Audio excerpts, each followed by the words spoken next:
If you want to discover bizarre alien forms, strange creatures from far, far away, you don't need to reach into the deep corners of outer space. How about a creature with 3 hearts, 9 brains, and 8 massively strong arms that never stop moving? They have no skeleton, just a soft, elastic body that can change colors at will. You don't need to search for aliens. They're already here among us, under the sea. Rising up from the dim mists of time, this powerful and highly intelligent creature moves with the grace of a great dancer. But just how intelligent is this alien? Does it have the super brain of an extraterrestrial? Let's find out as we explore the aliens of the deep sea.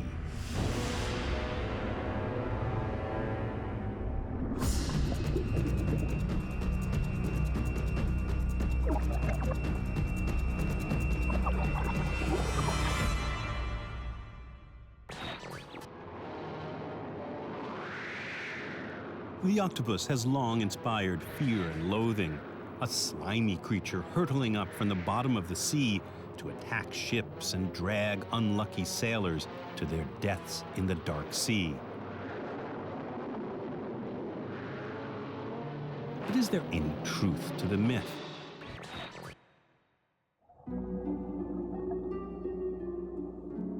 The Finisterre Aquarium in La Coruña in northwestern Spain. Antonio Cribero is the aquarium's head biologist. He's been studying the behavior and intelligence of the octopus for the last 10 years.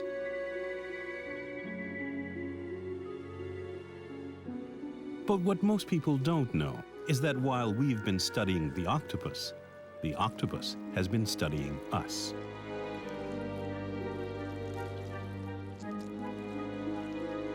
This dimension of octopus behavior doesn't really surprise Antonio. In fact, those who work with octopuses in aquariums have their work cut out for them just keeping them in their tanks. Turn your back and an octopus can crawl out of one tank and slip into another to get its prey, and then quietly return home. So just who is this curious creature who leaves the comfort of its watery world and seems as interested in us as we are in it?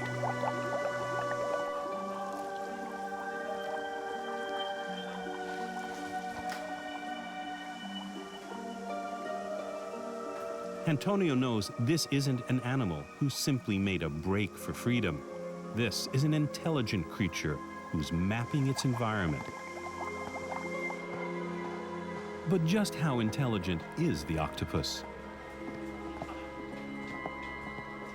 Antonio is going to make little Pepino undergo a slew of tests. This time, there will be no escape.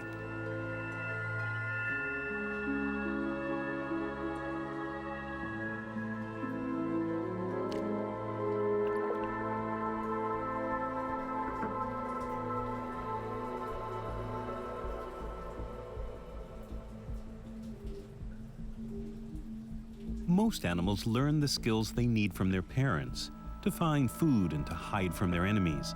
Much of the rest is instinctual. The sign of true intelligence is when an animal solves a new kind of problem, something that no member of the species may have figured out before. For the octopus, removing a cork from a bottle to catch a crab is child's play. It's almost exactly like lifting a rock to find a delicious morsel underneath. It does it by instinct. But what about opening a screw-top jar? There are no screw-top jars in nature, nor any instinctual response to help in opening it. Look, he's exploring the jar. He's touching it. The little octopus's inquisitive arms are almost as sensitive and agile as human hands as they explore the novelty of the screw-top jar.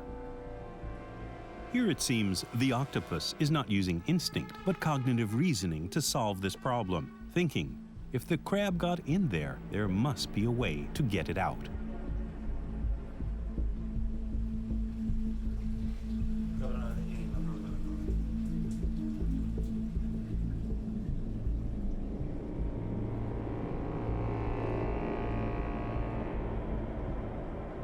Pepiño thinks through the problem until he succeeds.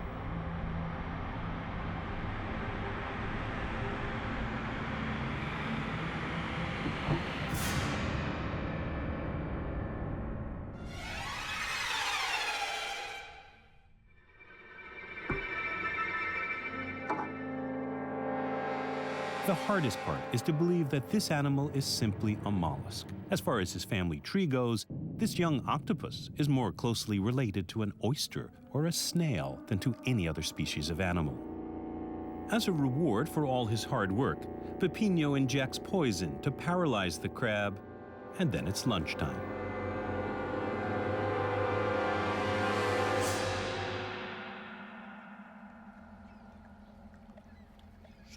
I've been fishing for octopus in the Atlantic off the northern coast of Spain for 20 years, and I think that the octopus is a very intelligent animal. I've seen some strange things in my 20 years on the job. One time, I set 3 basket traps. I put 2 sardines in each one as bait and dropped them into the water. Later, when I hauled in the traps, I was amazed to find one trap containing an octopus and 6 sardines. The thing took 2 sardines out of one trap, tucked them under an arm, then took 2 from the second trap, tucked them under, and swam over to the third trap where it climbed in and settled down for a feast.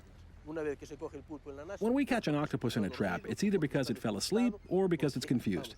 I mean, an octopus can go in and out of a trap no problem. It's smart enough to get the sardines out and then take them home whenever it wants.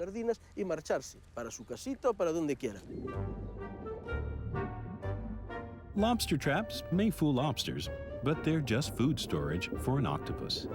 Where's the trap when you can get in, have lunch, and leave without paying the check?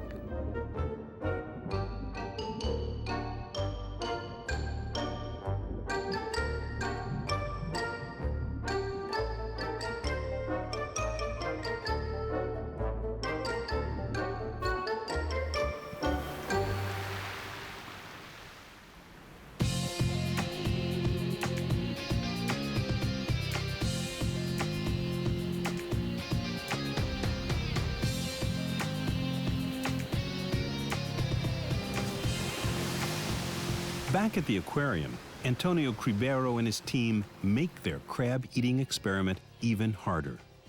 We'll put some crabs inside the flask. We'll force them in. But because of their size, it will be impossible for them to come out through the opening. The octopus can reach them, but won't be able to get them out. Even chimpanzees were unable to solve this problem. We now want to see how the octopus will deal with the problem.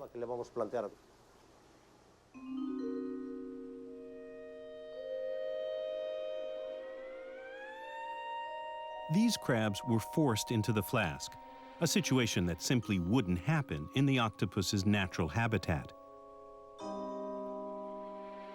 The octopus has to think. He smells his prey and can see that there's no stopper keeping him away from the crab. But even with an open top, these crabs are definitely not going to come out. This means the problem has to be attacked from another angle. If the crabs are too big to get out, the octopus will just have to make himself small enough to get in.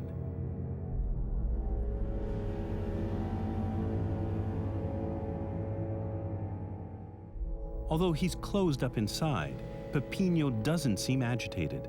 Having solved the problem of getting into the flask, he knows he won't have any trouble getting out. The octopus has passed an important intelligence test, the solving of new problems with flying colors.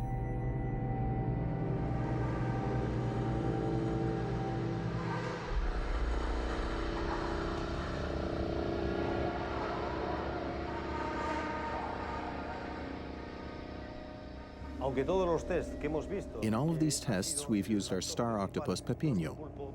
But we then repeated the experiment with other octopuses so we could prove that we were not merely observing one highly skilled individual specimen. What we did was take this group of animals and put them through the same tests, and they were all as good as Pepiño at solving the problem. This clearly indicates that we're not dealing with the individual skill of a single specimen, but with a skill inherent to the species, to Octopus vulgaris.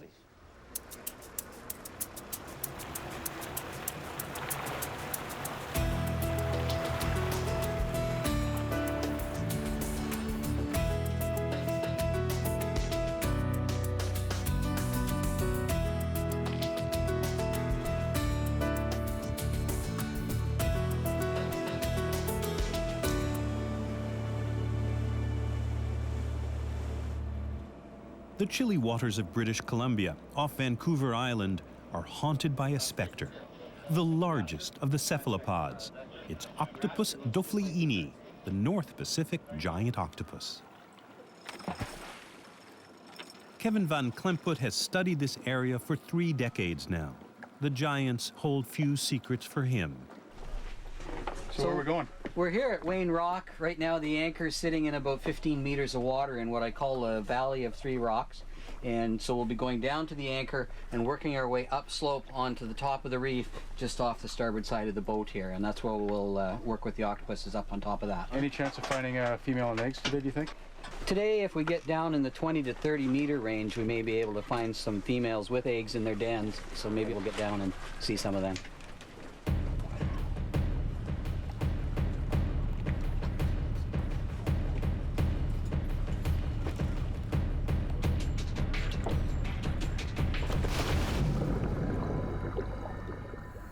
As soon as they enter the water, the divers are spotted by strange ghost-like creatures.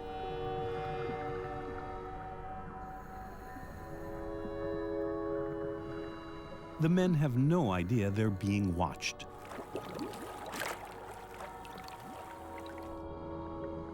Screened by curtains of water, the unseen octopuses keep their eyes on the intruders.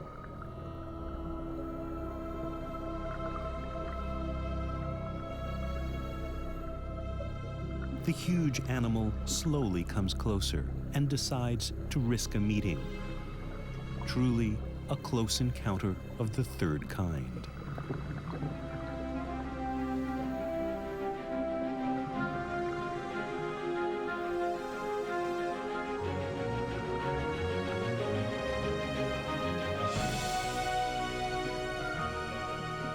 Rectangular pupils and round golden eyes give the octopus a strangely familiar expression. Could it be a look of recognition, almost understanding? Sensing that he has nothing to fear from the man, the octopus lets him stroke his soft, silky skin.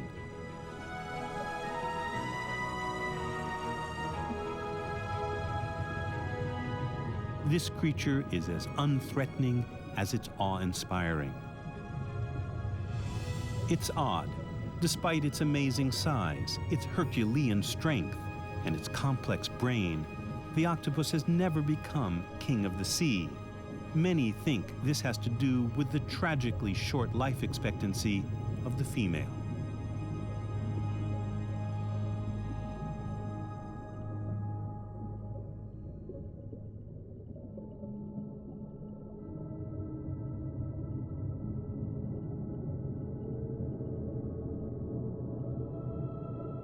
We follow a female octopus as Kevin moves with her towards her grotto. There we learn of the curse that hangs over her entire species. When a female octopus reaches the age of about 3.5 years old, and after only one mating, she chooses a hollow under a ledge to lay her eggs.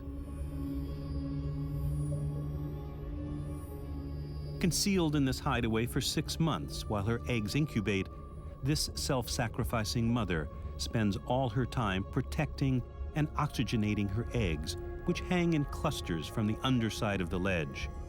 She will not feed herself during the entire 6 months.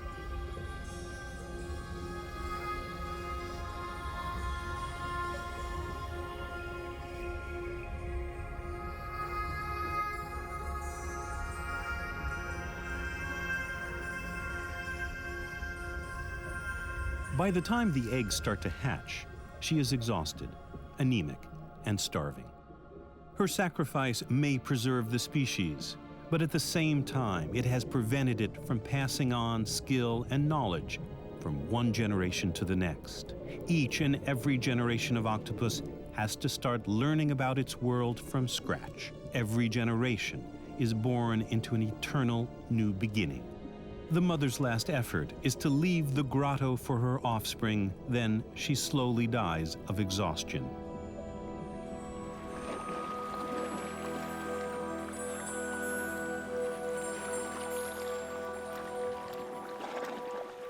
Scientists are deeply interested these days in measuring the intelligence of the octopus. in understanding its unique nature.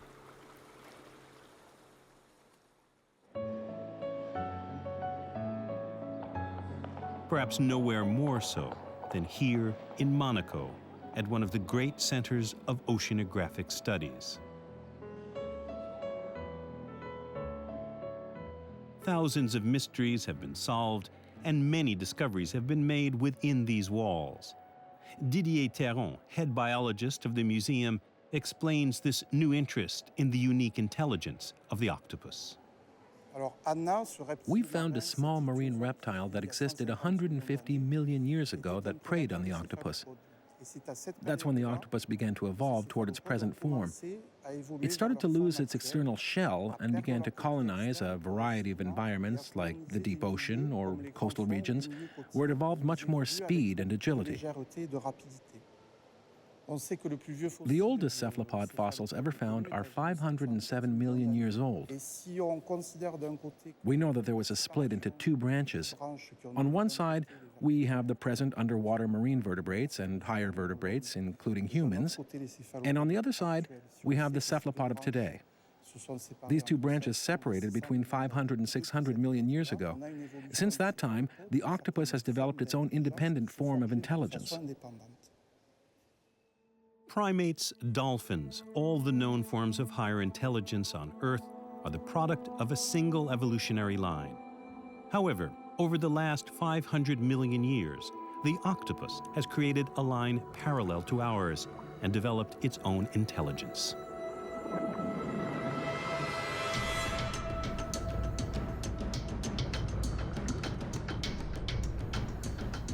While the mammals formed groups and developed communication abilities, the octopus chose solitude and developed an almost supernatural power: invisibility.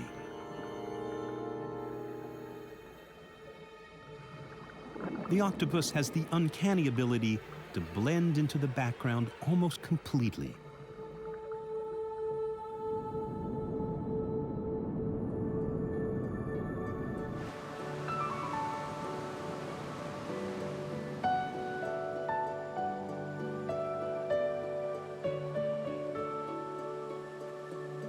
The octopus can change its skin's color, its markings, and its texture at will and quickly.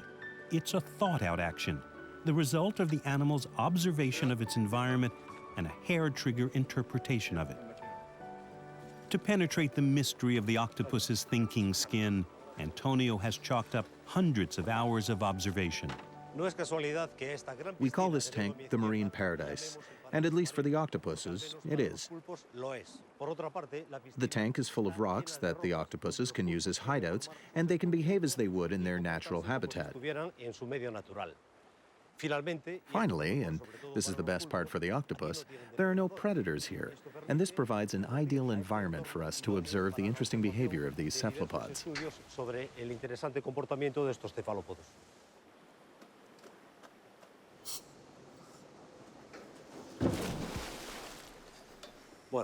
Okay, now I want you to film over there. Seems the octopuses prefer the rocks over on that side as hiding places. So concentrate on that side and don't bother with the rest of the tank for now. Here.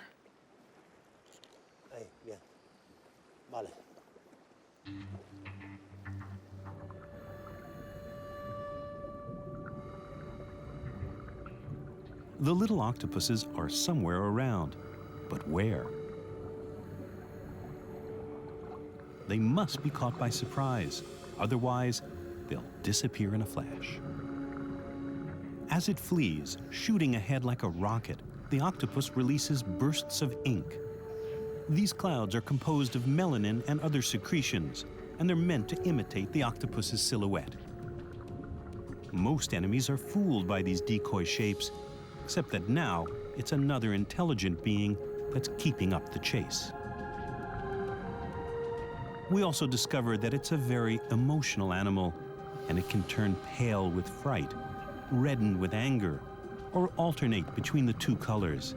It can also transform its texture and shape according to its needs.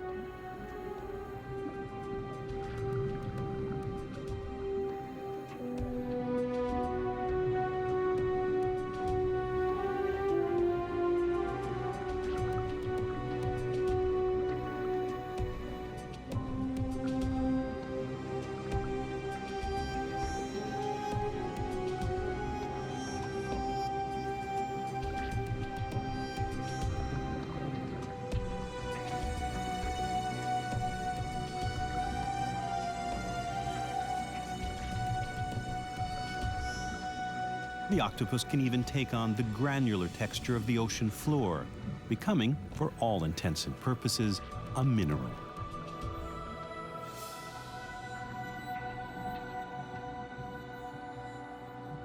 Seen from Antonio's glassed-in office, the static camouflage of a soul is nothing compared to the octopus's dynamic camouflage.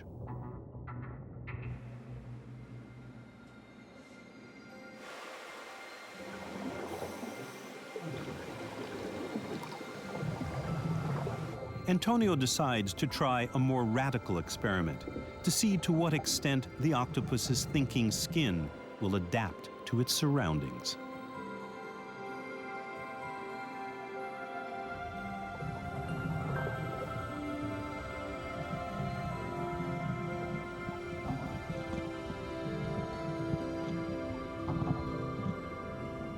The idea is to allow potential predators to surround the transparent box, pushing the octopus's camouflage powers to the maximum. It will show that in imitating their surroundings, the octopuses must be aware of both themselves and what is around them. Startled, the octopuses hesitate and at first adopt defensive positions, but then almost instantly they take on the colors and patterns of what's below them. Minutes pass, and wherever they move in the box, the octopus's skin keeps them undetectable to the predators hovering around.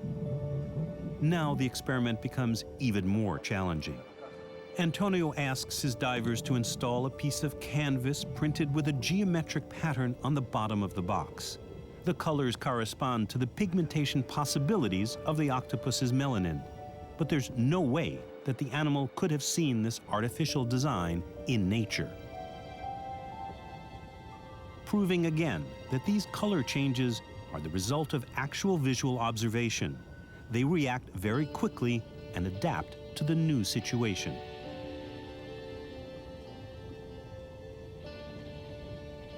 Another canvas sheet printed with an irregular motif is unfolded.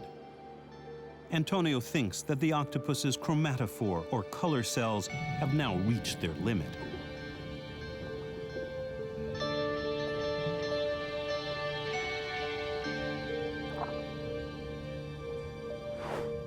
Thousands of cells are mobilized. Apparently, the extraordinary kaleidoscopic nature of the octopus's skin can think its way out of any tight situation.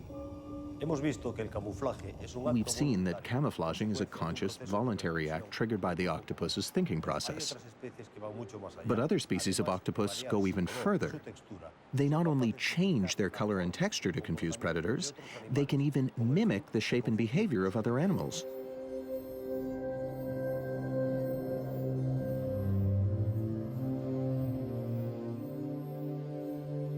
The Indonesian mimic octopus is the ultimate proof of the octopus's camouflage skills and its awareness of itself and of others around it. This animal is the king of metamorphosis, an intelligent shapeshifter that can disguise itself in a myriad of ways. It can turn into a monster to frighten off a curious crab. It can pass by its enemies unnoticed by flattening itself like a flounder.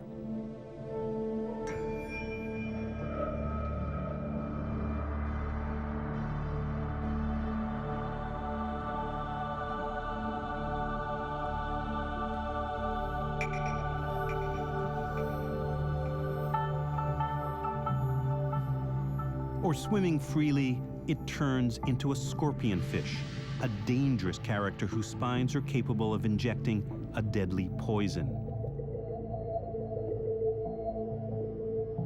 To protect its lair, it becomes a striped sea snake whose bite is more venomous than a cobra's. Or it can be as safe as a hermit crab in a borrowed shell. In a grand finale, it becomes a cuttlefish, too fast to be caught. Clearly, it's aware of itself and what's around it, but what are the limits to that awareness?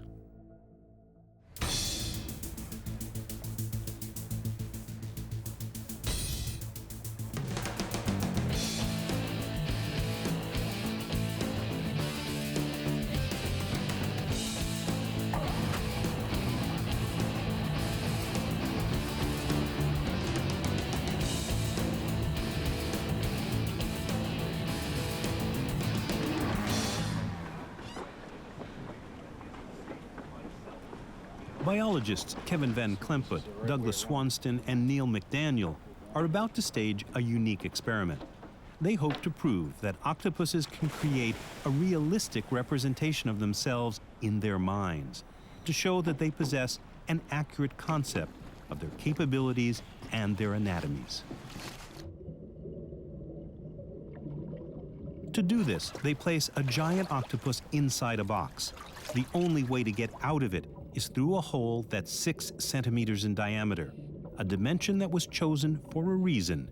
It's the exact size of the only part of the octopus's body that cannot be compressed, the rigid cartilage between its eyes. Where its eyes can pass, the rest of the body can follow.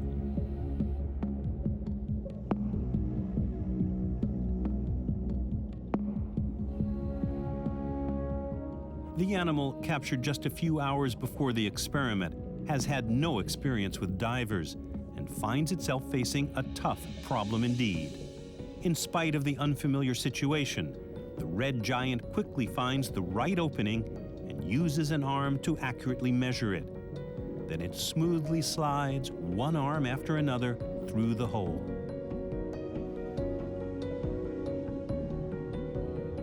Nothing in its behavior has indicated any fear.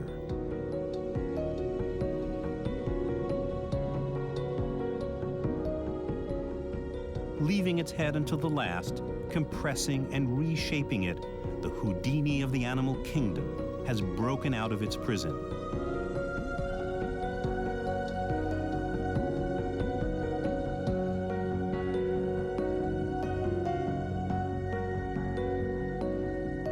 The divers surface, impressed at the great creature's ingenuity. Well, that went very well.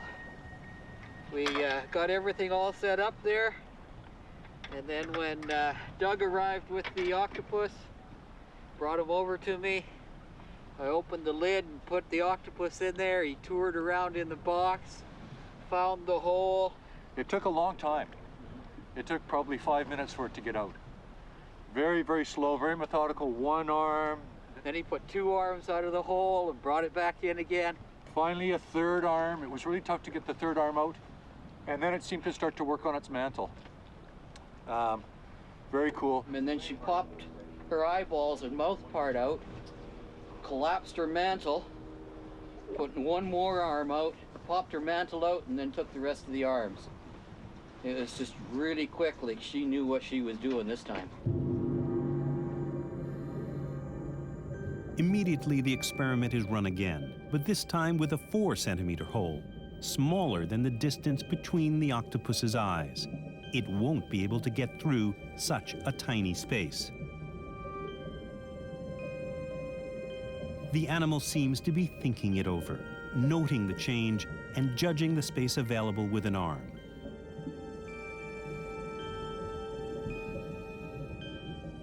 It gives up and doesn't budge.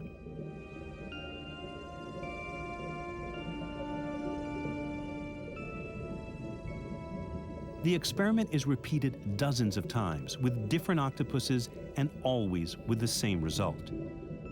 As soon as the opening is smaller than the cartilage between the octopus's eyes, it will not even try to get out. They know exactly how big they are.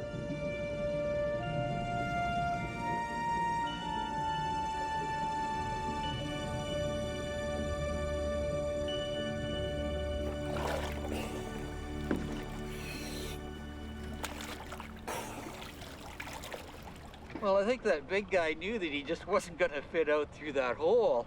He did get 1 arm out all the way and then another arm part way, and then he didn't try any more after that.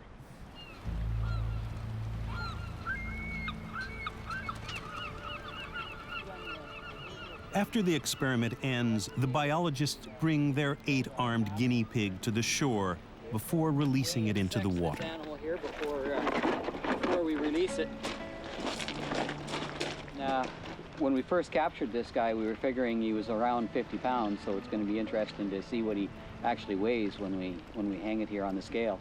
If it is a he. If it is a he, that's correct, yeah. If you want to read it and record it there, Neil. Okay, 52 pounds, 23 kilos. Big boy. So what we're looking for when we do this is we want to find the animal's third right arm. So here's his eyeballs here. This is down over his forehead. We go to his third right arm. So there's one. There's two. And he's trying to head for the ocean already on us. Here comes the third right arm, and on the end of it is the hectocotylus, the modified tip with no suckers on it for passing the spermatophore or the sperm packet into the female. Well, there he goes. Heading for the ocean. Look at that.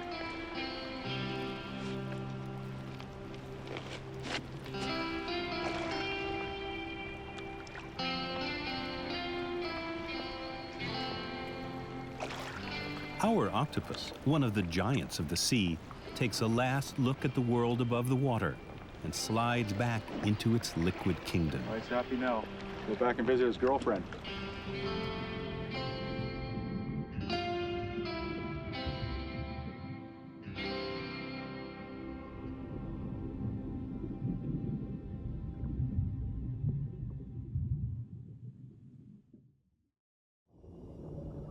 The next major challenge is to see if octopuses are capable of abstract reasoning.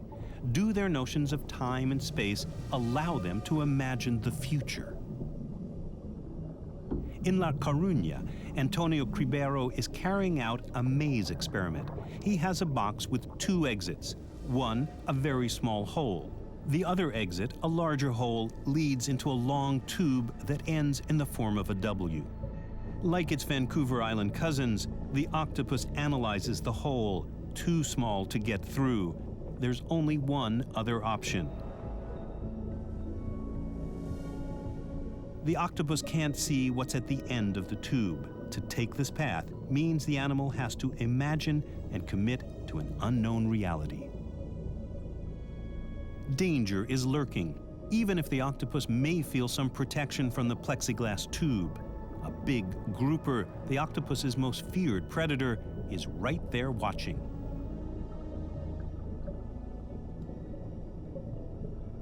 The immediate danger past, it continues its escape. It knows the tube is the only way to get out of the box, but it doesn't know exactly where the path is leading.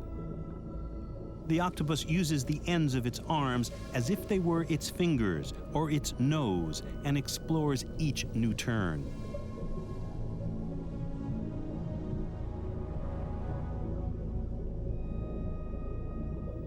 When a predator is near, the octopus goes still, hoping not to attract its attention.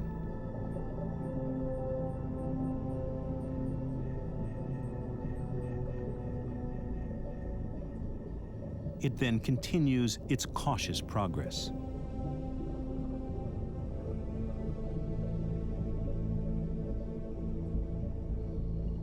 Finally, its arms are free.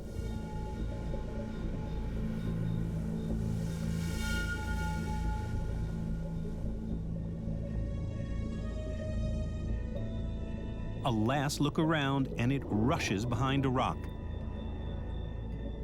Mission accomplished. But Antonio is even more interested in what comes next. If the octopus is put back at the beginning of the same maze, will it show that it is capable of learning and remembering? This time, it doesn't bother to test the size of the small hole. It remembers that it wasn't big enough. With no hesitation, it makes for the opening to the tube and goes through it in a few seconds. The octopus's memory is excellent. It knew what it would find at the end of the maze.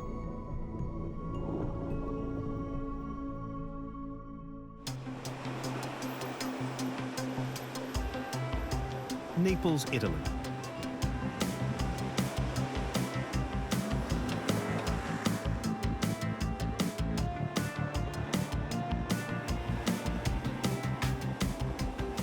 Pietro, a marine biology student at the Anton Dorn Zoological Institute, rides his scooter every morning to the same little fishing port.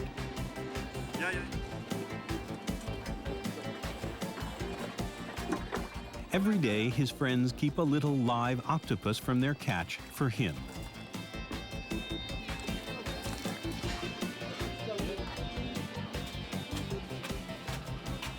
Only wild octopuses, ones that have never been in contact with humans, are used in the experiments carried out at the Dorn Institute.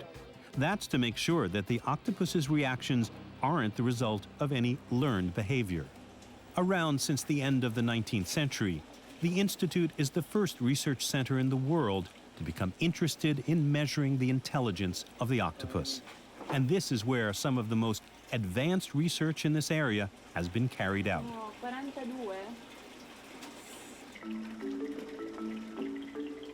In order to develop medical robots, researchers here are exploring the biomechanical properties and the maneuverability of the arms, each of which possesses a sort of brain.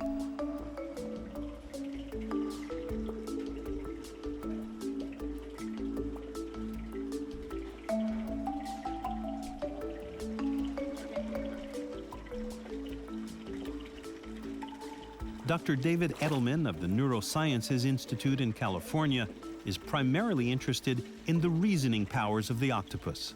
The reason I'm here is that as a neuroscientist and as an individual who's always been interested in science in general, the octopus and the cephalopods in general represent to me a great mystery and a great opportunity.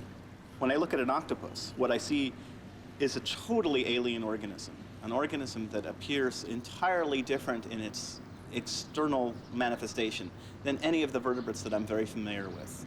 And then when you look at the organization of the nervous system that essentially lies behind this animal's exterior, this is dramatically different. 9 brains, or more precisely, a central hub of 180 million neurons in the head linked to 8 other neuron groupings at the base of each arm. This brain configuration has nothing in common with anything we know, yet it harbors an intelligence nearly identical to our own. We may be scared by the structural differences that we found in octopus's brains, but the function across those circuits, the traffic patterns that run across those circuits, I would suspect, but I don't know yet, and this is something that we're going to test, is these are circuits that carry functional information in a way that is functionally similar across all kinds of animals, including certain vertebrates like birds, like mammals, and invertebrates like the octopus. And I suspect we're going to find a grand motif, a grand theme in all of this when we're done.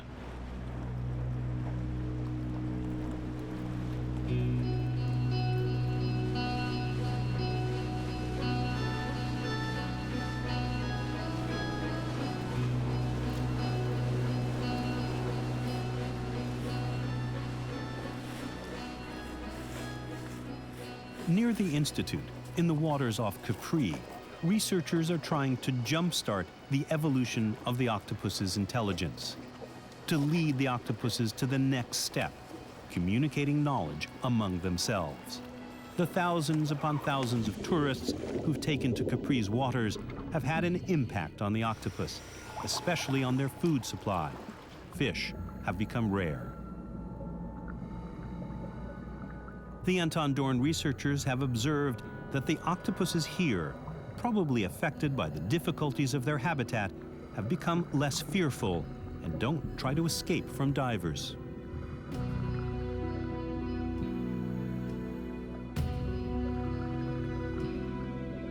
But they notice something much more surprising. The octopuses no longer live separately from each other.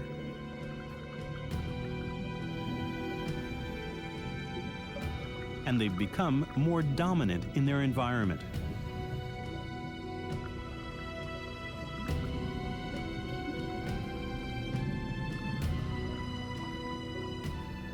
In these waters, the prey has become the predator.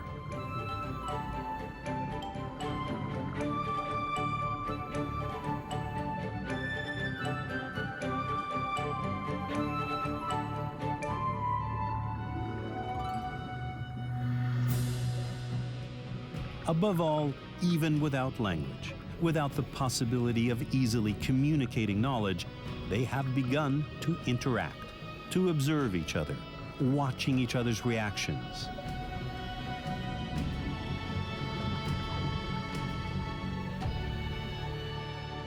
In the waters off Capri, it seems that the young octopuses are learning by studying the older ones. Could this be a leap in the evolution of the species? An end to the vicious circle of coming into the world with no adult to learn from? If so, the octopus's future seems limitless.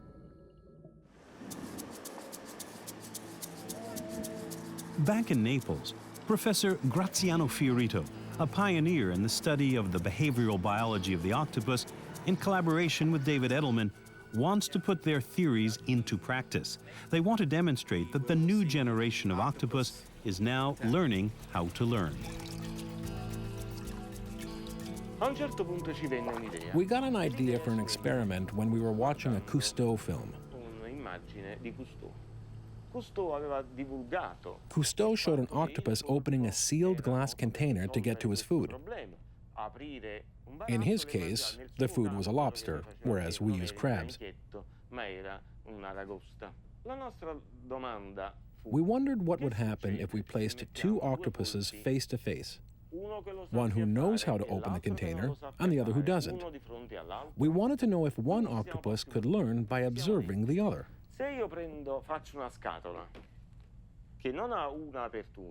We created a box with 3 openings. The difference between the 3 openings is how they open. With the first opening, the cover simply lifts off. With the second opening, you have to twist open the cover. You have to twist it first and then pull it off. And the last cover also pulls off, but it doesn't come off completely.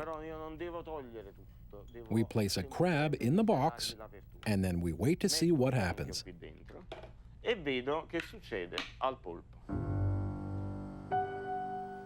In the lab, the tanks are divided into 2 by a glass wall. A box with a crab in it is placed in one. Also in that tank is Candide, an octopus that was caught by a fisherman just that morning. Candide sees the crab, but doesn't react. This is exactly what the researchers expected. The experiment can proceed.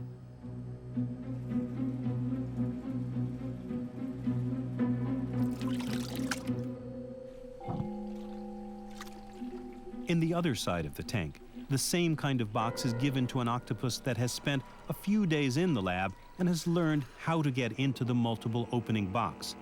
This octopus is called the trainee.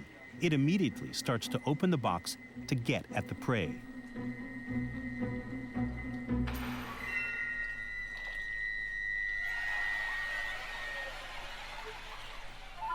Candide watches the trainee. His curiosity is aroused. The trainee isn't wasting its time. Candide is visibly excited and is clearly trying to understand what the octopus is doing. Finally, the trainee octopus opens the box and seizes the crab. Has Candide really learned by observing the trainee? Will he prove the Capri theory right? It's a crucial moment for Graziano and David. They won't have to wait long.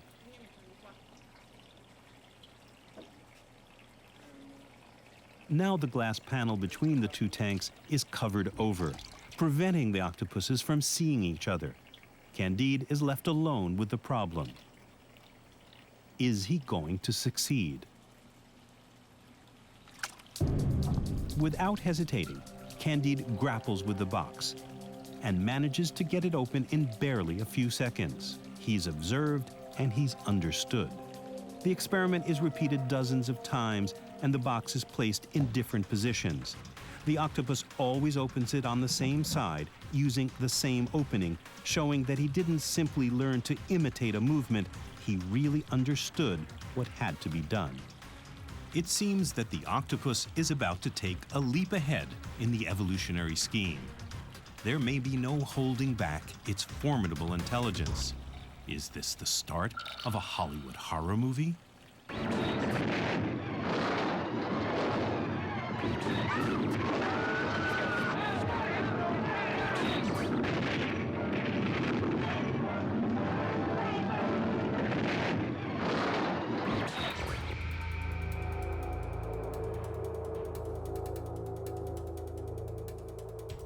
Perhaps it's best to think of it this way. Under the sea, a new form of higher intelligence is taking shape. It isn't going to happen overnight. Hundreds of thousands of years will probably have to pass before the octopus's thinking powers can rival ours. Nature has all the time in the world.